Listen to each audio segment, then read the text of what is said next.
Hello नमस्कार दोस्तों। मैं संजय कुमार फिर से एक नई वीडियो के साथ आप लोगों के समक्ष प्रस्तुत हुआ हूँ। तो हम लोग डिस्कस कर रहे थे थर्मोडायनेमिक्स के बारे में।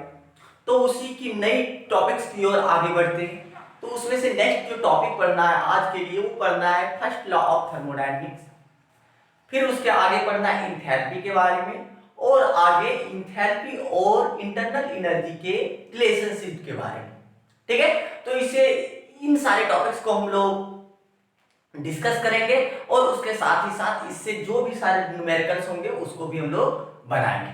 ठीक है, तो हम लोग आगे बढ़ते हैं ये सारे टॉपिक्स की ओर। तो आपका जो फर्स्ट टॉपिक है वो है first law of thermodynamics. First law of thermodynamics. तो कहा जाता है कि फर्स्ट लॉ ऑफ थर्मोडायनेमिक्स होता क्या है। तो हम लोग जानते हैं कि फर्स्ट लॉ ऑफ थर्मोडायनेमिक्स जो होता है वो क्या होता है, कंजर्वेशन ऑफ एनर्जी होता है। Law of conservation of energy. तो जैसे हम लोग law of conservation of energy के अंतर्गत हम लोग जानते हैं, प्रीवियस क्लासेस में भी पढ़ते आ रहे हैं कि एनर्जी को ना तो क्या कर सकते हैं, विनाश कर सकते हैं, ना ही उसको उत्पन्न किया जा सकता है, बल्कि इसको क्या कर सकते हैं, एक फॉर्म से दूसरे फॉर्म में इसको ट्रांसफर कर सकते हैं। तो यही बताता था कौन, law of conservation of energy. तो ये सारी बातों के बारे में डिस्कस करते हैं। तो देखिए क्या बता रहा है कि फर्स्ट लॉ ऑफ थर्मोडायनेमिक्स क्या है, कि the first law of thermodynamics is nothing but, कुछ नहीं है, क्या है, law of conservation of energy. कुछ नहीं है, क्या है, बल्कि law of conservation of energy. ठीक है, और इसमें क्या कहते हैं कि ये किस प्रकार से डिस्कस किया गया, इसके बारे में क्या क्या चीजें बताई गई है। तो बता रहे हैं क्या कि energy can nether be created, energy को ना ही हम लोग क्या कर सकते हैं, बना सकते हैं, उत्पन्न कर सकते हैं। ठीक है, और ना ही हम लोग क्या कर सकते हैं, डिस्ट्रॉयड कर सकते हैं, उसका ना ही विनाश कर सकते हैं, उत्पन्न ना कर सकते, ना ही इसका विनाश कर सकते हैं। ठीक है, तो क्या कर सकते हैं, however it can be transform, इसको क्या कर सकते हैं, इसको सिर्फ ट्रांसफॉर्म कर सकते हैं एक फॉर्म से दूसरे फॉर्म की ओर। इसको क्या कर सकते हैं, एक फॉर्म से दूसरे फॉर्म की ओर ट्रांसफॉर्म कर सकते हैं, ना कि इसका विनाश कर सकते हैं और ना ही इसका उत्पन्न कर सकते हैं। ठीक है, तो यही बताता है फर्स्ट लॉ ऑफ थर्मोडायनेमिक्स या law of conservation of energy का फर्स्ट स्टेटमेंट। ठीक है, तो आपका जो क्वेश्चन पूछा जाएगा सेमेस्टर वाले एग्जाम से वो थ्योरेटिकल क्वेश्चंस रहेगा। पूरे क्या होंगे कि आपको पूरे एक्सप्लेन करने होंगे, इसलिए आपको क्या किया गया कि सारी बातों को एक्सप्लेन करके हमने लिख दिए, उसके बाद आपको समझा दिया जा रहा है ताकि क्या करें, आप भी इसको अच्छी तरीके से नोट्स को बना ले और उसके बाद क्या होगा, आप एग्जाम में अच्छे ढंग से लिखेंगे तो आपको क्या होगा, फुल में फुल मार्क्स की प्राप्ति होगी। ठीक है, तो हम लोग और क्या करते हैं कि इसके बाद क्या होता है कि दूसरा जो स्टेटमेंट था वो क्या था कि टोटल एनर्जी जो होता है यूनिवर्स का वो क्या होता है, कांस्टेंट होता है। जितनी भी सारी एनर्जी है पूरे यूनिवर्स की वो क्या होते हैं, कांस्टेंट के बराबर होते हैं। ठीक है, उसके अलावा जो टोटल एनर्जी जो होता है वो किसके लिए, आइसोलेटेड सिस्टम के लिए। अगर हम लोग लिए जो है वो सिस्टम, वो क्या लिए, आइसोलेटेड सिस्टम। तो आइसोलेटेड सिस्टम हम लोग किसको कहते थे कि जैसे क्या है कि आपके पास एक थर्मस फ्लास्क है। ठीक है, ऐसे थर्मस फ्लास्क में क्या होता है कि ना तो एनर्जी को एक्सचेंज कर सकते हैं, ना ही हम लोग क्या कर सकते हैं, मास को एक्सचेंज कर सकते हैं। ना अंदर से एनर्जी बाहर जाएगा, ना बाहर से एनर्जी अंदर आएगा, ना ही इसके मास में एक्सचेंज होगा। क्या होगा कि अंदर का जो एनर्जी है वो क्या रहेगा, कांस्टेंट रहेगा, कोई भी चेंजेस इसमें नहीं होगा। तो इसी सिस्टम को हम लोग क्या कहते थे, आइसोलेटेड सिस्टम। तो वही बताया जाता है कि टोटल एनर्जी जो होते हैं आइसोलेटेड सिस्टम के वो क्या हो जाते हैं, कांस्टेंट होते हैं। ठीक है, अब क्या करते हैं कि हम लोगों ने तीन टॉपिक्स को, तीन स्टेटमेंट्स को देखा। क्या है, एनर्जी को ना डिस्ट्रॉय कर सकते हैं, ना ही बना सकते हैं, सिर्फ चेंज कर सकते हैं, बदलाव कर सकते हैं एक फॉर्म से दूसरे फॉर्म। दूसरा क्या होता है कि टोटल एनर्जी जो होते हैं यूनिवर्स का वो क्या होता है, कांस्टेंट होता है। तीसरा क्या देखिए कि आइसोलेटेड सिस्टम का जो टोटल एनर्जी होगा वो भी कांस्टेंट होगा। तो इन सारी बातों को हम लोग एक एक्सप्रेशन, मैथमेटिकल एक्सप्रेशन के द्वारा देखते हैं कैसे इसका मैथमेटिकल एक्सप्रेशन होता है, मैथमेटिकल फॉर्म होगा फर्स्ट लॉ ऑफ थर्मोडायनेमिक्स। तो देखिए क्या कहता है, डेल ई बराबर क्या हो जाता है, डेल क्यू। डेल ई बराबर क्या है, change in internal energy of system. System के इंटरनल एनर्जी में जो बदलाव हो रहा है उसके बारे में, तो वो किसके बराबर हो रहा है, जो सिस्टम के इंटरनल एनर्जी में जो बदलाव हो रहा है। जैसे हम लोग ले लेते कि एक आपके पास सिस्टम है, ठीक है, कोई भी सिस्टम्स है उसमें गैसियस मॉलिक्यूल्स एक दूसरे के साथ क्या कर रहा है, जैसे इसके सिस्टम के अंदर का मॉलिक्यूल्स, ये मॉलिक्यूल्स हो गए, ठीक है, ये मॉलिक्यूल्स है। अब क्या करता है, ये मॉलिक्यूल्स एक दूसरे के साथ जो अट्रैक्शन कर रहा है या तो रिपल्शन कर रहा है, जैसे ये एक दूसरे के साथ अट्रैक्शन कर रहा है या रिपल्शन कर रहा है, तो उसके कारण जो एनर्जी उत्पन्न हो रही है उसी को हम लोग क्या कहते हैं, इंटरनल एनर्जी के नाम से जानते हैं। मतलब सिस्टम जो है, सिस्टम के अंदर जो मॉलिक्यूल्स एक दूसरे के साथ जो एनर्जी मतलब कर रहा है, काम कर रहा है, मींस जैसे क्या कर रहा है, अट्रैक्शन करना, रिपल्शन करना, या क्या हो रहा है, इलेक्ट्रॉन्स के चारों ओर घूमना, तो ये सारी जो एनर्जी कर रहे हैं, तो वही एनर्जी को अंदर की जो एनर्जी होती है इसी को हम लोग क्या कहते हैं, इंटरनल एनर्जी। तो चेंज इन इंटरनल एनर्जी की, इंटरनल एनर्जी में जो बदलाव होगा वो क्या होगा, change in internal energy of system, वो किसके बराबर होगा, डेल क्यू। डेल क्यू किसको कहते हैं, कि heat given to the system, कि सिस्टम को कितना हम लोगों ने हीट दिया है। जैसे चेंज इन इंटरनल अगर एनर्जी हम लोग कर रहे हैं तो सिस्टम को हमने कितना हीट दिया, ठीक है, उसके साथ साथ क्या करते हैं, प्लस डेल क्यू मतलब डेल डब्ल्यू। तो डेल डब्ल्यू क्या होता है, कि work done on the system, कि सिस्टम पर हमने कितना काम किया, सिस्टम पर हमने कितना काम किया और सिस्टम को हमने कितना हीट दिया। तो दोनों का अगर समेशन कर देते हैं तो वही क्या हो जाता है, change in internal energy of the system. ठीक है, बातें समझ में आ रही है। तो इसी को हम लोग क्या कहते हैं, मैथमेटिकल फॉर्म कहा जाता है, फर्स्ट लॉ ऑफ थर्मोडायनेमिक्स। ठीक है, अगर इसको हम लोग दूसरे फॉर्म में लिखना चाहें तो डेल ई जो होता है, चेंज इन इंटरनल एनर्जी, वही उसके साथ साथ क्या हो जाएगा, देखिए डेल क्यू का डेल क्यू ही रह जाएगा, लेकिन सिर्फ जो डेल डब्ल्यू है, तो del W means work done कर रहा है, चेंज इन वर्क डन में, तो वो किसके बराबर हो जाता है, प्रेशर वॉल्यूम एनर्जी के बराबर, प्रेशर वॉल्यूम एनर्जी के बराबर। क्योंकि हम लोग जानते हैं कि अगर वर्क डन जो होता है, work done is equal to क्या हो जाता है, work done is equal to P external जो डाल रहे हैं माइनस के अनुसार हो जाता है पी एक्सटर्नल, और क्या आता है, चेंज इन वॉल्यूम, कि उसमें कितना हम लोग प्रेशर, एक्सटर्नल प्रेशर को अप्लाई किए हैं। ठीक है, कितना एक्सटर्नल प्रेशर को अप्लाई किए और चेंज इन इसका वॉल्यूम क्या हो रहा है, वॉल्यूम क्या हो रहा है, एक्सपोज हो रहा है या कम हो रहा है, ठीक है, अधिक हो रहा है, एक्सपेंड हो रहा है या कम हो रहा है या अधिक हो रहा है, तो वो सारी चीजें के। तो जब इसको दूसरे फॉर्म में हम लोग लिखते हैं तो क्या होता है कि डेल डब्ल्यू के बराबर क्या लिख देते हैं, पी डेल बी। तो हम लोग का नया एक्सप्रेशन जो आ जाता है del E is equal to del Q plus P del V. तो आप लिख सकते हैं कि मैथमेटिकल फॉर्म जो होते हैं ये। तो कभी कभी पूछ दिया जाता है ऑब्जेक्टिव्स में भी कि which of the followings are the mathematical forms of the first law of thermodynamics.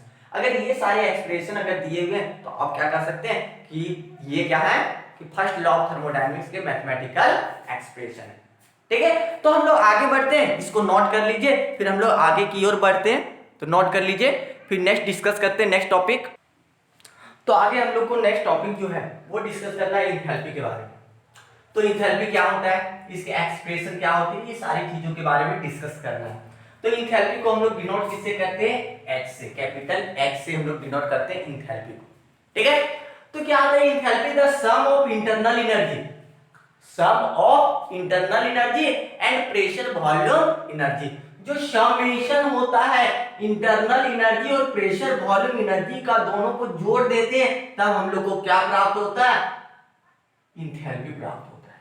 तो हम लोग लिख सकते हैं इजी वे में कि the sum of internal energy and pressure volume energy is called its enthalpy या टोटल हीट कंटेंट के नाम से भी जाना जाता है। ठीक है, तो इसके बाद क्या होता है कि जैसे हमने लिख दिया कि H जो होगा E plus Pb, internal energy plus pressure volume energy का, दोनों को जोड़ देते हैं तो एंथैल्पी के बराबर होता है। तो इसको हमने क्या किया, इक्वेशन 1 मान लिया। ठीक है, तो इक्वेशन 1 को हम लोगों ने क्या किया, डिफरेंशियल फॉर्म में इसको डिफरेंशिएट करके इसके डिफरेंशियल फॉर्म में लिखे। तो डिफरेंशिएट करने के लिए क्या किया, डेल से मल्टीप्लाई किए, del H del E del P और V को डेल से मल्टीप्लाई किया, डिफरेंशिएट कर रहे हैं। ठीक है, तो डेल H का डेल H, डेल E का डेल E, लेकिन यहां डेल दोनों के साथ क्या होगा कि देखिए यहां पे क्या होगा, differentiation of x into y. आप पढ़े होंगे डिफरेंशिएशन में कि differentiation of x into y, तो क्या होता है x इंटू वाई का डिफरेंशिएशन में कि पहले जो x है उसको कांस्टेंट कीजिए। तो डिफरेंशिएशन के लिए क्या करना कि पहले x के साथ जो वैल्यू है तो हम लोग के साथ x के जगह पे क्या है x y, तो x के जगह पे क्या है p को कांस्टेंट किए। तो डिफरेंशिएशन ऑफ y, तो डिफरेंशिएशन ऑफ v करिए, एक को कांस्टेंट कीजिए दूसरा का डिफरेंशिएशन कीजिए। तो p को हमने कांस्टेंट किया, डिफरेंशिएशन ऑफ v, ठीक है, प्लस v को अगर कांस्टेंट कर दिए डिफरेंशिएशन ऑफ p कर दिए, v को अब क्या किए कांस्टेंट किए, डिफरेंशिएशन ऑफ p हो गया। तो आपका क्या होता है फॉर्मूला के अनुसार होता है कि differentiation of x into y is equal to x differentiation of y plus y differentiation of x। तो इस प्रकार से हम लोगों ने ये फॉर्म को ड्राइव किया, डिफरेंशियल फॉर्म में लिखा। तो इसी को हम लोग इक्वेशन 2 मान लेते हैं, इसी को हम लोग क्या मान लिए इक्वेशन 2, ठीक है, इक्वेशन 2 मान लिए इसको। अब क्या करते हैं कि हम लोग जानते हैं कि आइसोबैरिक प्रोसेस के लिए अब सिस्टम जो ले रहे हैं वो आइसोबैरिक प्रोसेस में ले रहे हैं। तो आइसोबैरिक प्रोसेस का मतलब क्या होता है कि जो प्रेशर होगा वो कांस्टेंट हो जाएगा, मींस प्रेशर जो है चेंज इन प्रेशर उसमें कुछ भी नहीं हो रहा है, वो जीरो के बराबर हो रहा है। तो P बराबर क्या हो जाएगा डेल P बराबर 0। अब क्या करते हैं चेंज इन प्रेशर हम लोग का 0 हो गया, तो इक्वेशन 2 में हम लोग रखते हैं डेल P बराबर 0। तो देखिए डेल H के जगह पे डेल H, डेल E के जगह पे del E plus P del V, P del V के जगह पे P डेल V। अब देखिए डेल P के जगह पे हम लोग को क्या पुट करना है 0, डेल P के जगह पे 0 मींस V डेल P बराबर क्या हो गया पूरे 0 हो गया। तो हम लोग का क्या हो गया ये जो था पूरे क्या हो गया खत्म हो गया, 0 में कन्वर्ट हो गया। तो हम लोग का क्या हुआ ये सारे एक्सप्रेशन प्राप्त हुए, इसको हमने इक्वेशन 3 के नाम दिया, ठीक है। अब हम लोग जानते हैं कि फर्स्ट लॉ ऑफ थर्मोडायनामिक्स से expression, first law of thermodynamics का एक्सप्रेशन क्या होता है कि Q बराबर del E plus P del V, ये भी फॉर्म होता है फर्स्ट लॉ ऑफ थर्मोडायनामिक्स का। अब क्या किया फर्स्ट लॉ ऑफ थर्मोडायनामिक्स के अनुसार Q बराबर del E plus P del V हमने लिख लिया, उसके अनुसार क्या किया इक्वेशन 3 और 4 को कंपैरिजन कर दी, इक्वेशन 3 और 4 से ले लिए। अब क्या करते हैं कि P डेल V जो है P डेल V देखिए क्या होता है आपका इधर वाले राइट साइड वाले दोनों साइड क्या है बराबर है, RHS दोनों का क्या है देखिए बराबर हो रहा है, del E plus P del V RHS दोनों का बराबर हो रहा है। अब क्या कर सकते हैं कि RHS जब बराबर है तो हम लोग कर सकते हैं कि LHS जो होगा वो दोनों बराबर हो जाएगा। तो डेल H किसके बराबर हो जाएगा Q का, कब जब प्रेशर को हमने कांस्टेंट रखा है, ठीक है। चेंज इन क्या है इंथैल्पी जो है वो किसके बराबर हो जाएगा QP के बराबर, मींस प्रेशर को जब कांस्टेंट रखते हैं तब। तो लिख सकते हैं हम लोग इसी को 10 heat change at constant pressure, जो हीट चेंज हो रहा है at constant pressure is equal to क्या हो जा रहा है चेंज इन एंथैल्पी का, जो हीट चेंज कांस्टेंट प्रेशर पे हो रहा है वो एंथैल्पी चेंज के बराबर हो रहा है। तो वेयर क्या है वेयर डेल H बराबर क्या है heat change at constant pressure means, ठीक है। तो ये सारे एक्सप्रेशन हो गए आपके क्या एंथैल्पी के। अगर आपसे डेफिनेशन पूछा जाए कि what is enthalpy then you have to say the sum of internal energy and pressure volume energy. अगर उसके एक्सप्रेशन की उसको और भी डराइव करके लिखिए तो आपको पूरे लिख देने, तभी आपको क्या होंगे पूरे मार्क्स मिलेंगे, ठीक है। इसको नोट कीजिए फिर हम लोग आगे बढ़ते हैं। आगे हम लोग को डिस्कस करना है relationship between del H and del E, मतलब चेंज इन एंथैल्पी और चेंज इन इंटरनल एनर्जी के बीच का रिलेशनशिप को हम लोग को दिखलाना है कि दोनों के बीच का रिलेशनशिप क्या होता है, दोनों के बीच का डेरिवेशन क्या होता है या फॉर्मूला क्या होता है उसको ड्राइव करके दिखाना है, ठीक है। तो इसके लिए क्या करते हैं कि हम लोगों ने दो कंसीडर कर लिया ट्रांसफॉर्मेशन को, गैसेस सिस्टम ये ट्रांसफॉर्मेशन के लिए कर लिए कि गैसेस सिस्टम ये कंसीडर कर लिया, दूसरा गैसेस सिस्टम बी को हमने कंसीडर किया। तो वही लिखते हैं कि let us consider the following transformation of gases system A into gases system बी, ये को किस में कन्वर्ट कर दे रहे हैं गैसेस सिस्टम बी में, ठीक है। कब कर रहे हैं कि एट जब क्या हो कि कांस्टेंट टेम्परेचर को कांस्टेंट रखें और प्रेशर को कांस्टेंट रखें, तब क्या करें गैसेस सिस्टम ए को कन्वर्ट कर दे रहे हैं, ट्रांसफॉर्म कर दे रहे हैं गैसेस सिस्टम बी में, ठीक है। तो आपके पास क्या है कि प्रेशर गैसेस सिस्टम ए के लिए प्रेशर क्या है P है, कांस्टेंट है P है, इसका भी क्या है कांस्टेंट है समान है P है, ठीक है। टेम्परेचर भी देखे तो गैसेस सिस्टम ए के लिए क्या है टेम्परेचर टी, और गैसेस सिस्टम बी के लिए भी क्या टेम्परेचर है टी है, क्योंकि दोनों क्या हो जा रहा है कांस्टेंट लिया जा रहा है। ठीक है, कुछ बदलाव इसमें हो नहीं रहा है। लेकिन जब नंबर ऑफ मोल्स की बात करते हैं तो दोनों में क्या कि बदलाव कर रहे हैं, दोनों का कांस्टेंट ये नंबर ऑफ मोल्स नहीं लिया गया। तो इसका गैसेस सिस्टम ये के लिए नंबर ऑफ मोल्स कितना है n1, इसके लिए क्या है n2 है। ठीक है, सिस्टम बी के लिए n2, सिस्टम ए के लिए n1। और वॉल्यूम की बात करें तो सिस्टम ए के लिए वॉल्यूम क्या है v1 ले लिए, सिस्टम बी के लिए क्या है वॉल्यूम v2 ले लिए। ठीक है, हमने सिर्फ लेटेस्ट कंसीडर किया, कुछ चीजों को हमने कंसीडर करके लिया। ठीक है, अब क्या करते हैं कि हम लोग जानते हैं कि अगर गैसेस सिस्टम है तो उसके लिए आइडियल गैस इक्वेशन क्या होगा। तो हम लोग जानते हैं कि क्या होता है आइडियल गैस इक्वेशन PV बराबर nRT। क्या होता है PV बराबर nRT। तो वही सिस्टम एक के लिए गैसेस सिस्टम 1 के लिए या ये के लिए ले लेते हैं, फिर गैसेस सिस्टम बी के लिए लेते हैं। तो सिस्टम ये के लिए वॉल्यूम क्या है, प्रेशर देखिए कांस्टेंट है, वॉल्यूम क्या है V1 है, तो PV1 बराबर क्या हो रहा है इसका देखिए नंबर ऑफ मोल्स क्या है n1 R क्या सभी का गैस कांस्टेंट बराबर, और T क्या है कांस्टेंट ले रहे। इसी प्रकार का सिस्टम 2 के लिए PV2 बराबर n2 RT ले रहे। इक्वेशन 1 और 2 हमने इसको मान लिया। ठीक है, इक्वेशन 1 और 2। अब क्या करें सबट्रैक्ट कर रहे हैं, मतलब माइनस कर रहे हैं। इक्वेशन 2 में पहले को क्या कर रहे हैं घटाव कर रहे हैं, माइनस कर रहे हैं, सबट्रैक्ट कर रहे हैं। ठीक है, तो क्या गया PV2 देखिए इसमें इसको घटाना है, तो PV2 minus PV1, left side वाले को लेफ्ट साइड, राइट साइड वाले को राइट साइड। ठीक है, PV2 बराबर क्या हो जाएगा इधर n2RT minus n1RT, n2RT minus n1।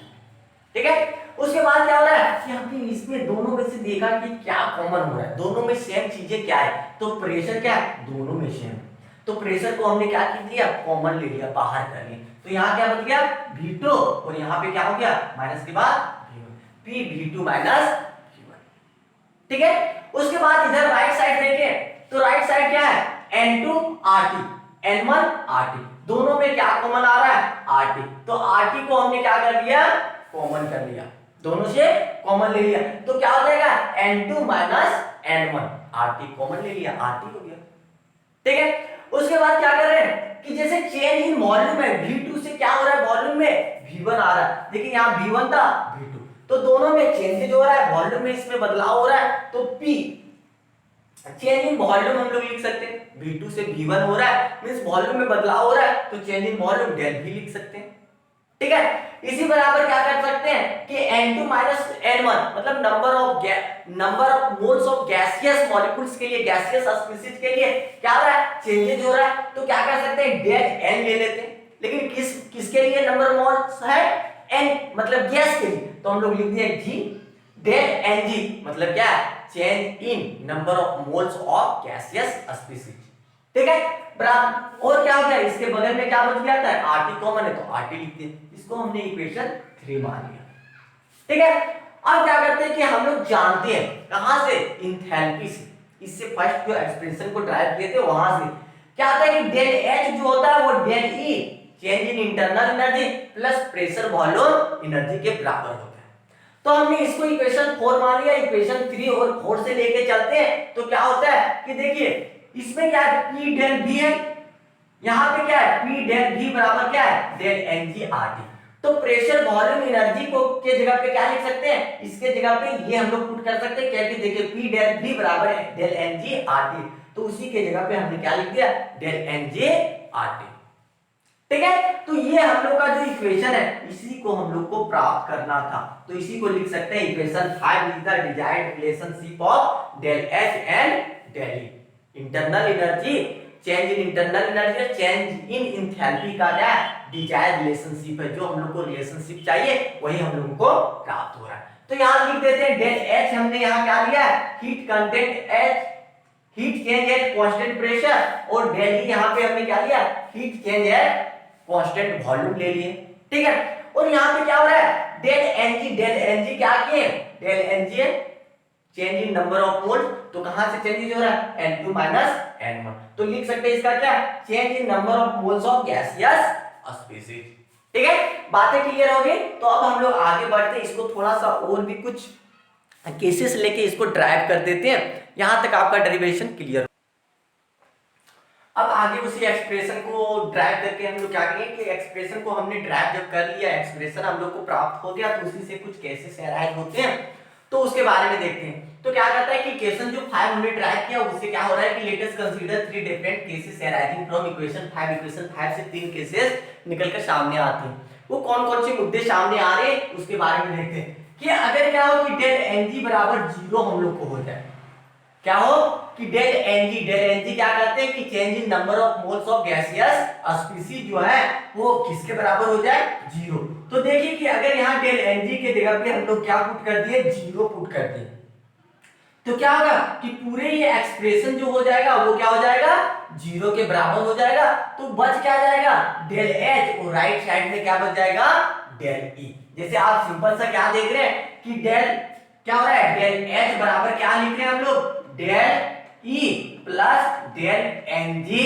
RT. तो अगर हम लोग डेल एनजी के जगह पे पूरे 0 पुट कर देते हैं, मींस ये पूरा इधर क्या हो गया 0, सिर्फ यहाँ पे क्या बच गया, डेल ई। मतलब डेल एच जो है वो डेल ई के बराबर हो जा रहा है, means change in internal energy change in enthalpy के बराबर हो रहा है।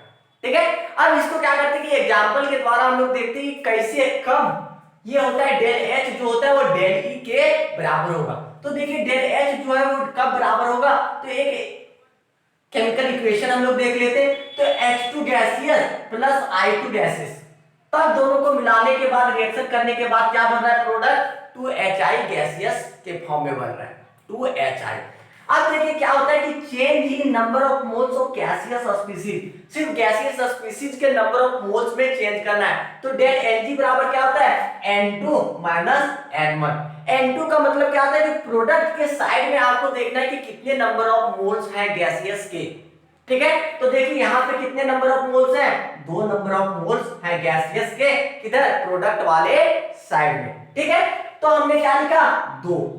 ठीक है, माइनस N1 मतलब क्या होता है कि रिएक्टेंट के साइड में देखिए कितने नंबर ऑफ मोल्स है किसके, गैसियस मॉलिक्यूल्स के। तो देखिए H2 भी गैसियस में, I2 भी गैसियस में, लेकिन कितने मोल्स है, 1 मोल्स 1 मोल्स, 2 मोल्स तो 2 मोल्स। तो दोनों क्या आ रहा है, 2 में 2 गया 0, मींस क्या हो रहा है, डेल Ng अगर 0 होगा तब क्या होगा, डेल H बराबर डेल E हो जाएगा। प्रोडक्ट के साइड का नंबर ऑफ मोल्स जब बराबर हो जाएगा किसके, रिएक्टेंट के नंबर ऑफ मोल्स का, तब क्या हो जाएगा आपका एंथैल्पी जो है, change in enthalpy change in internal energy के बराबर हो जाएगा। पहला केस क्लियर हो गया। अब दूसरा केसेस आ रहा है, देखिए क्या कर रहा है दूसरा केसेस कि आपका डेल Ng अगर हम लोग पॉजिटिव लेके चलते हैं, डेल Ng को यहाँ पॉजिटिव ले लिए, डेल Ng यहाँ पे हमने क्या कर दिया, पॉजिटिव ले लिया। तो पॉजिटिव लिया तो इसमें क्या होगा, कुछ और भी आके जुड़ जाएगा, जो इंटरनल एनर्जी है, चेंज इन इंटरनल एनर्जी, उसमें कुछ और आके जुड़ जाएगा। मींस क्या हो रहा है कि इसमें कुछ और आके जुड़ जाएगा, मींस इसका जो वैल्यू होगा इससे क्या हो जाएगा, चेंज इन इंटरनल एनर्जी से अधिक हो जाएगा डेल एच का वैल्यू। तो वही लिख रहे हैं डेल एच जो है वो ग्रेटर हो रहा है किससे, डेल ई से। डेल एच जो है ग्रेटर हो जा रहा है डेल ई से। ठीक है, तो क्या करते हैं, इसका एक हम लोग इक्वेशन ले लेते हैं, उससे देखते हैं। तो हमने एक इक्वेशन को लिया PCl5 गैसेस मॉलिक्यूल्स, जब इसको हम लोग रिएक्शन करवाते हैं तो टूट जाता है PCl3 गैसेस में प्लस Cl2 गैसेस में। ठीक है, अब देखते हैं कि डेल Ng कितना का बराबर होगा, तो हम लोग लिखते हैं N2 माइनस N1। अब प्रोडक्ट वाले साइड का नंबर ऑफ मोल्स देखते हो तो 1 मोल्स और 1 मोल्स 2 मोल्स, उससे ज्यादा तो है नहीं, तो 2 मोल्स क्या हो गया प्रोडक्ट वाले साइड, तो 2 हमने लिख दिया। N1 का मतलब क्या है, रिएक्टेंट वाले साइड का नंबर ऑफ मोल्स कितना है, 1 ही है ना, इसके आगे पूछा है क्या, नंबर ऑफ मोल्स क्या है, 1 है, तो हमने 1 लिख दिया। तो 2 में 1 गया, बच क्या गया, 1 बच गया। ठीक है, तो क्या बच गया आपका, 1 बच गया। ठीक है, तो 1 हम लोग का क्या हो जाता है, डेल एच जो ग्रेटर होगा डेल ई से तब। ठीक है, नेक्स्ट केसेस जो है वो केस नंबर 3 है, जब क्या करते हैं कि डेल Ng जो है वो नेगेटिव। अब यहां पे क्या करते हैं, डेल Ng को हमने नेगेटिव ले लिया। ठीक है, जब डेल Ng को नेगेटिव ले लिया तो इसका जो वैल्यू है डेल E का, उसमें भी क्या करेगा, कुछ चेंजेस करेगा, क्योंकि नेगेटिव वैल्यू तो इसके वैल्यू को भी क्या करेगा, कम कर देगा। तो इसके कारण क्या होगा, डेल H जो होगा वो स्मॉलर हो जाएगा, डेल H का वैल्यू जो होगा स्मॉलर हो जाएगा डेल ई से, डेल ई का वैल्यू क्या होगा, ग्रेटर हो जाएगा। ठीक है, तो डेल एच का वैल्यू स्मॉलर है डेल ई से, तो इसी को एक इक्वेशन के द्वारा हम लोग देखते हैं, एक रिएक्शन के द्वारा। तो क्या होता है, अमोनिया बनाने का विधि N2 प्लस H2, तो N2 प्लस 3H2 दोनों गैसियस में बन क्या जा रहा है, 2NH3 गैसियस में। अब देखिए इसका डेल Ng जो होगा वो कितने के बराबर होगा। ठीक है, तो डेल Ng किसके बराबर हो जा रहा है, तो N2 माइनस N1, N2 मतलब क्या है, प्रोडक्ट वाले साइड का नंबर ऑफ मोल्स कितना है, नंबर ऑफ मोल्स 2 मोल्स है, तो हमने 2 लिखा। रिएक्टेंट वाले साइड का गैसियस स्पीशीज का नंबर ऑफ मोल्स कितना है, देखिए 3 मोल्स ये 1 मोल्स ये, कितना हो जा रहा है टोटल 4 मोल्स, तो 4 लिख दिए इसके N1 के जगह पे, तो 2 में 4 गया, तो यहाँ बच कितना गया, -2। ठीक है, -4 था और +2 था, तो बच कितना गया, -2। तो ये क्या हो गया कि आपके माइनस में आ जाता है जब डेल Ng नेगेटिव लेते हैं। तब क्या हो रहा है, जब डेल H जो है चेंज इन इंथैल्पी क्या है, स्मॉलर हो रहा है चेंज इन इंटरनल एनर्जी से, तब। तो ये तीनों के टॉपिक्स मींस तीनों केसेस अराइज होते हैं। तो कहीं कहीं पे आपका क्या कर देता है कि आपके ऑब्जेक्टिव में पूछ देता है कि इसमें से देखिए, इसमें से डेल Ng क्या होगा, नेगेटिव होगा पॉजिटिव होगा। तो ये सारी बातों को ध्यान रखना, अगर तीनों केसेस को आप दिमाग में सेट रखते हैं तो आपका ऑब्जेक्टिव भी बन जाएगा, अगर न्यूमेरिकल्स भी पूछेगा तो वो भी बन जाएगा, और अगर थ्योरेटिकल पूछे कि derive the expression for del H and del E, तो तीनों चीजों को आप अच्छे से क्लियर कर सकते हैं। तो हमने एक न्यूमेरिकल्स को सॉल्व करने का प्रयास किया है, एक न्यूमेरिकल लेके देखते हैं क्या होता है। तो हमने एक न्यूमेरिकल लिखे है कि calculate the value of del Ng, del Ng निकालना है आपको, क्या करना है, फॉर द फॉलोइंग रिएक्शन। अब देखिए कि फॉलोइंग रिएक्शन दिया उसका क्या करना है, डेल Ng निकालना है। तो डेल Ng निकालने के क्रम में आपको सिर्फ यही बातें ध्यान देना है कि डेल Ng बराबर क्या होता है, डेल Ng बराबर क्या होगा कि N2 माइनस N1। ठीक है, N2 क्या करता है कि गैसियस मॉलिक्यूल्स होना चाहिए इधर का, प्रोडक्ट वाली साइड का गैसियस मॉलिक्यूल्स कितने, नंबर ऑफ मोल्स कितने। तो देखिए प्रोडक्ट के साइड का नंबर ऑफ मोल्स कितना है, 12 है गैसियस का। ये जो देखते हैं वाटर जो है 6H2 है, वो किस फॉर्म में, लिक्विड में। तो सिर्फ हम लोग किसका लेंगे, गैसियस का, तो कितना हो जा रहा है 12 ले लिए। ठीक है, माइनस का माइनस साइन दे दिए। अब N1 साइड देखिए, मींस N1 रिएक्टेंट वाले साइड में सिर्फ देखिए किसको, गैसियस की, गैसियस स्पीशीज के जो नंबर ऑफ मोल्स है उसको देखिए। ये देखिए C6H6 जो है 2 मोल्स है, वो किस फॉर्म में, लिक्विड फॉर्म में, तो इसको हम लोग काउंट नहीं करेंगे, सिर्फ जो गैसियस फॉर्म में है उसी को। तो देखिए कितने हैं 15, तो 15 क्या है गैसियस में नंबर ऑफ मोल, तो 15 माइनस 12 माइनस 15 बराबर क्या हो गया, -3। ये आपके क्या होंगे, number of change in number of moles of gaseous species. ठीक है, इस प्रकार से आप बहुत सारे न्यूमेरिकल्स को सॉल्व कर सकते हैं। ठीक है, आपको क्या करना है कि जो भी सारी चीजें बताया जा रहा है उसको क्या करना है, नोट करना है, नोट्स भी बनाते चलना, ताकि आप एग्जाम में अच्छे से लिखे। और क्या करना है, इसको शेयर करना है, सब्सक्राइब करना है। जय हिंद, जय भारत, जय भारत।